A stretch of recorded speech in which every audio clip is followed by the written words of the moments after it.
Bapak Ibu jemaat yang diberkati Tuhan, pertama-tama patutlah kita mengucap syukur kepada Tuhan Yang Kuasa, di mana atas segala penyertaan Tuhan sehingga pada hari ini kita boleh bersama-sama berkumpul di tempat ini. Bilangnya kita akan melaksanakan ibadah minggu, dan ibadah minggu saat ini menggunakan peta ibadah minggu bentuk 4 untuk panggilan penyembahan. Untuk sekalian makin berdiri.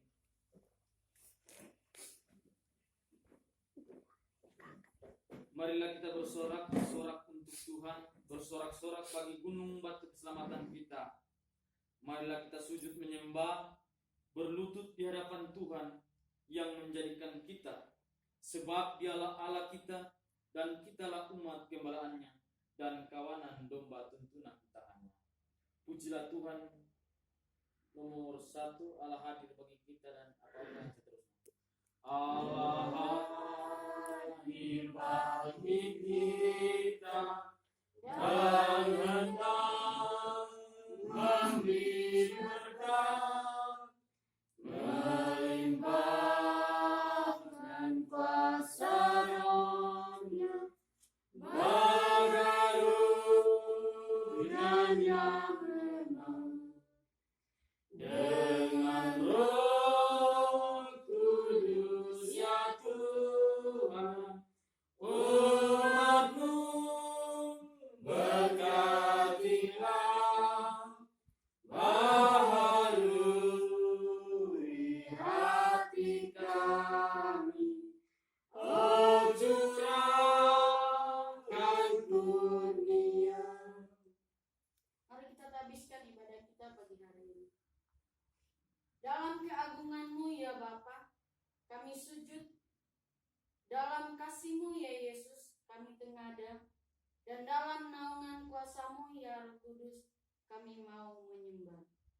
Amin. Bersama-sama kita menaikkan pujian dalam Pujilah Tuhan nomor 135. Bapa, Engkau sungguh baik.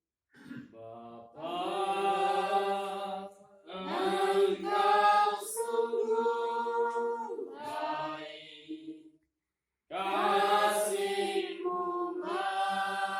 melimpah di hidupku. Bapa, ku berterima kasih berkat-Mu hari ini yang Kau sediakan bagiku. Ku naikkan syukurku buat hari yang Kau beri.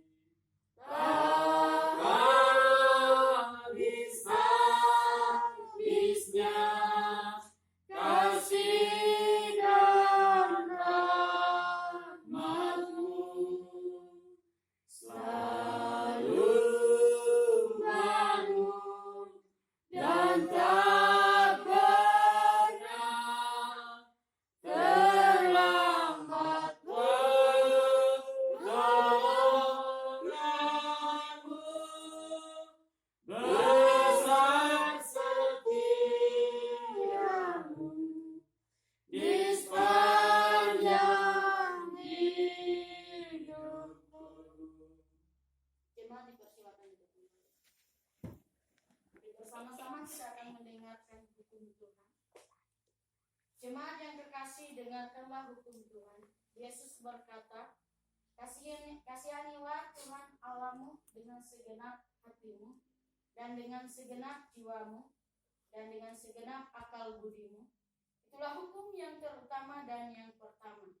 Dan hukum yang kedua yang sama dengan itu ialah, kasihilah sesamamu manusia seperti dirimu sendiri.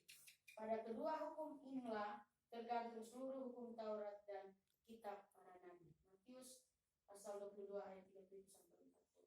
Mari bersama-sama kita menaikkan pujian dalam buku pujian Pujilah Tuhan nomor 66, kasih. Kasih pasti lemahku,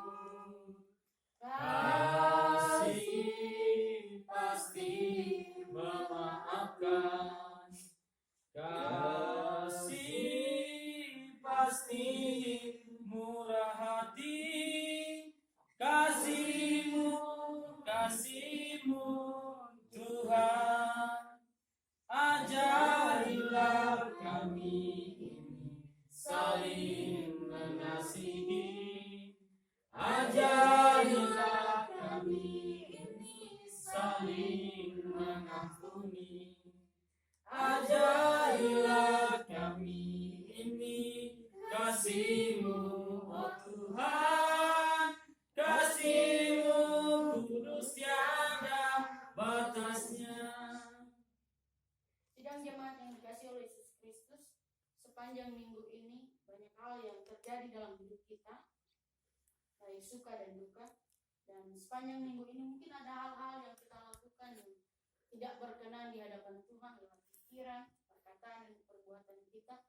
Mungkin ada keputusan-keputusan yang salah yang kita lakukan di hadapan Tuhan. Ada kesempatan bagi kita untuk bersama-sama mengakui setiap salah dan dosa kita. Firman Tuhan menegaskan kepada kita bahwa jika kita berkata bahwa kita tidak berdosa, maka kita menipu diri kita sendiri dan kebenaran tidak ada di dalam kita. 1 Yohanes 1 ayat 8. Karena itu marilah kita mengaku dosa kita di hadapannya dan kita berdoa. Ya Allah yang Maha Kudus, di bawah sorotan firman-Mu kami dapat melihat siapa diri kami yang sesungguhnya. Kami adalah orang-orang yang berdosa, yang penuh dengan kelemahan dan kecemaran. Kami sering mendengar dan berbicara tentang kasih, namun kami tidak hidup dalam kasih. Kami tidak mengasihi Engkau dengan segenap hati kami, dan juga tidak mengasihi sama kami seperti diri kami sendiri. Saat ini ya Tuhan, dengan penuh kerendahan hati, kami datang memohon pengampunan-Mu. Biarlah hanya di dalam anugerah pengampunan-Mu kami beroleh sukacita dan bersorak-sorak. Amin. Bersama-sama kita akan menaikkan pujian dalam Kidung Jemaat nomor 26 ayat 1 dan 2. Mampirlah dengar doa. Mampirlah dengan doaku, Yesus penebus. Orang lain Kau hampiri, jangan jalan terus. Yesus Tuhan, dengar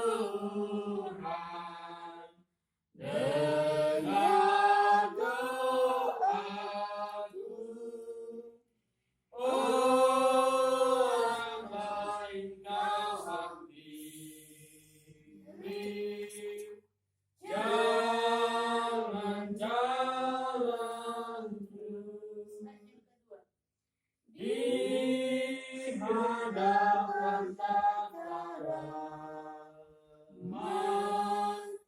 aku menyembah, tunduk dalam penyesalan. Tuhan tolonglah, Yesus Tuhan, dengar doaku. Orang lain Kau hampiri, jangan jalan terus. Mari kita akan mendengarkan berita anugerah Allah. Bagi kita yang telah mengaku dosa di hadapan Allah, dengarkanlah berita anugerah Allah. Akan tetapi Allah menunjukkan kasih-Nya kepada kita oleh karena Kristus telah mati ketika kita masih berdosa. Lebih-lebih karena kita sekarang telah dibenarkan oleh darah-Nya, kita pasti akan diselamatkan dari murka Allah. Sebab jikalau kita ketika masih seteru diperdamaikan dengan Allah oleh kematian anak-Nya, lebih-lebih kita yang sekarang telah diperdamaikan pasti akan diselamatkan oleh hidupnya. Roma pasal 5 ayat 8 sampai 10. Mari bersama-sama kita menaikkan pujian dalam Kidung Jemaat nomor 395 ayat 1. Betapa indah hari. Betapa indah harinya saat ku hidup menebus. Alangkah sukacitanya ku memberitakannya terus. Indah harinya Yesus membasuh dosaku. Dirajai penebus, berjalan dan berdoa terus. Indahlah harinya Yesus membasuh dosaku. Mari bersama-sama kita akan masuk dalam pemberitaan firman Tuhan. Mari kita siapkan hati kita dan kita berdoa. Ya Tuhan, firman-Mu adalah pelita bagi kaki kami dan terang pada jalan kami. Karena itu saat ini kami akan mendengarkan firman-Mu. Kami mohon tenangkanlah suara dalam hati kami dan jauhkan kami dari suara-suara kuasa kegelapan yang ingin mengganggu kami di dalam mendengarkan firman-Mu. Agar kami benar-benar terkonsentrasi untuk mendengar dan menghayati sabda-Mu, dan terlebih kami melakukan dalam kehidupan kami sehari-hari. Di dalam nama Yesus kami berdoa kepada Bapa di surga. Amin. Pagi hari ini kita akan bersama-sama merenungkan kebenaran firman Tuhan yang terdapat dalam Injil Matius pasal yang ke-26 ayat 31. Tapi kita akan perhatikan di pasal ini dari pasal 30 sampai dari ayat 30 sampai ayat 35. Dan kita akan baca bersama-sama. Dan soal kita belum memperhatikan kita akan ada dan saya akan memimpin kita dalam pembacaan hari ini. Lembaga Alkitab memberi judul Petrus akan menyangkal Yesus. Sesudah menyanyikan nyanyian pujian, pergilah Yesus dan murid-muridnya ke Bukit Zaitun. Maka berkatalah Yesus kepada mereka, malam ini kamu semua akan tergoncang imanmu karena aku. Sebab ada tertulis, aku akan membunuh gembala dan kawanan domba itu akan tercerai-berai. Akan tetapi sesudah aku bangkit, aku akan mendahului kamu ke Galilea. Petrus menjawabnya, biarpun mereka semua tergoncang imannya, karena engkau, aku sekali-kali tidak.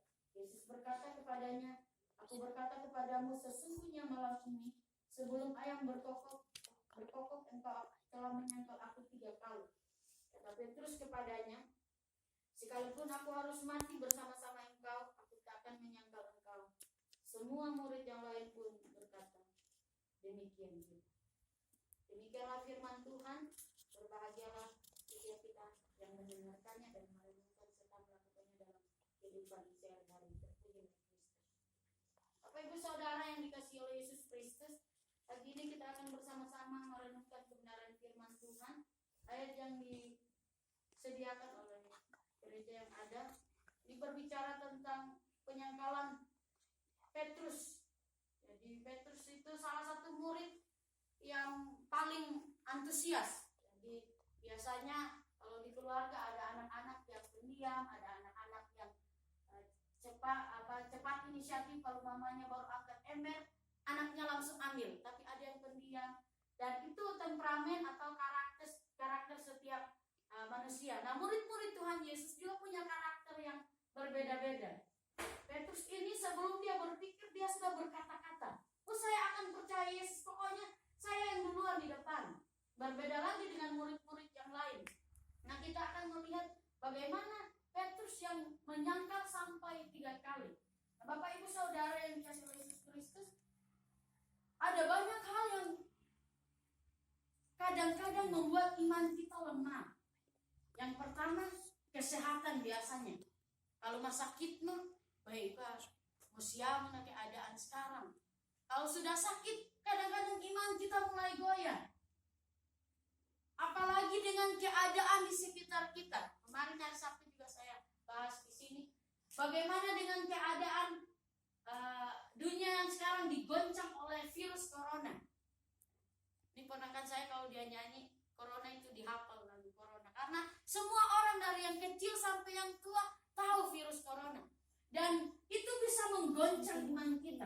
Nah, ayat 31 berbicara bagaimana para murid akan ada satu waktu ketika Yesus ditangkap, itulah yang akan menggoncang iman mereka. Tapi Petrus berkata, aku sekali-kali tidak akan pergi, kata Petrus. Aku sekali-kali tidak akan meninggalkan engkau. Tapi firman Tuhan berkata,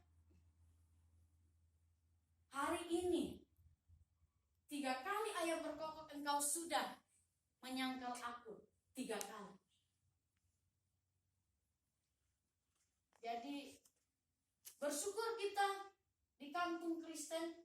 Jadi tidak terlalu banyak tantangan iman. Kalau di kota-kota yang lain ada banyak orang yang tidak bisa beribadah. Ada banyak orang yang ditentang imannya. Ada banyak orang yang tidak bisa leluasa beribadah. Tapi kita pagi hari ini dengan cuaca yang sejuk di atas gunung, kita menikmati kebaikan Tuhan dan terlebih kita menyembah Tuhan pagi hari ini. Ada banyak orang yang punya iman situasional. Artinya ketika situasi baik, dia akan semangat ke gereja. Ketika keinginan harapannya dipenuhi oleh Tuhan, dia akan senang beribadah, senang berbuat kasih, senang melakukan kebaikan. Tapi kalau ekonominya tidak dicukupi, kesehatannya tidak baik, kantongnya kosong, wah, tanda IP aku nggak mau gereja. Nanti kalau ada uang baru saya ke gereja. Iya, kalau pas ada uang belum dipanggil Tuhan. Itu pertanyaannya, kita tidak tahu kapan Tuhan panggil kita. Sehingga kita harus siap sedia, waspada. Jadi saya melihat berita akhir-akhir ini, virus corona itu tidak kelihatan. Kalau kelihatan dari jarak jauh sana sudah ada penjahat, saya sudah siapkan tombak atau dedeng, anjing disiapkan. Semuanya peralatan persenjataan disiapkan. Tapi kita tidak tahu. Yang menguatkan kita ketika kita punya iman di dalam Tuhan. Bahwa perlindungan Tuhan, penyertaan Tuhan, pemeliharaan Tuhan itu ada buat orang-orang yang percaya kepadanya. Amin. Amin. Kita percaya itu. Banyak orang yang iman itu ada 2. Iman kita itu tergantung situasi yang ada atau kita stabil, kondisional, yang tidak terpengaruh oleh situasi apapun. Mau tidak punya uang, mau jualan laku atau tidak, mau kesehatannya ada atau tidak, mau anak-anak sekolahnya belum dibayar atau tidak, pokoknya tetap ikut Tuhan Yesus sampai titik darah penghabisan kalau di perjuangan. Apalagi kita baru merayakan Paskah. Mari kita belajar untuk semakin kuat di dalam Tuhan, semakin semangat melayani Tuhan, semakin bergairah untuk mengikut Kristus. Kalau Kristus saja memberi nyawanya buat kita, apa yang tidak Tuhan kasih? Nyawa itu klimaksnya, puncaknya. Kalau hidup manusia nyawanya sudah diambil, sudah selesai, tidak bisa berbuat apa-apa. Dan Yesus kasih itu karena Dia mengasihi kita, karena Dia mencintai kita, karena Dia mau hidup kita diselamatkan. Itu tujuannya.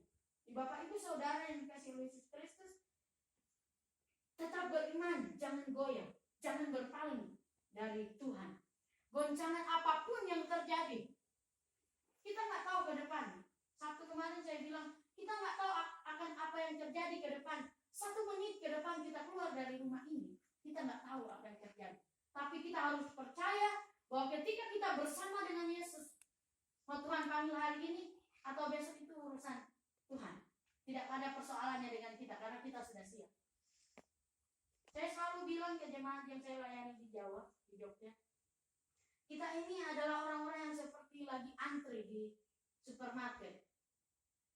Jadi kalau Tuhan bilang pulang kembali ke rumah, karena kita cuma sementara di dunia ini, sehingga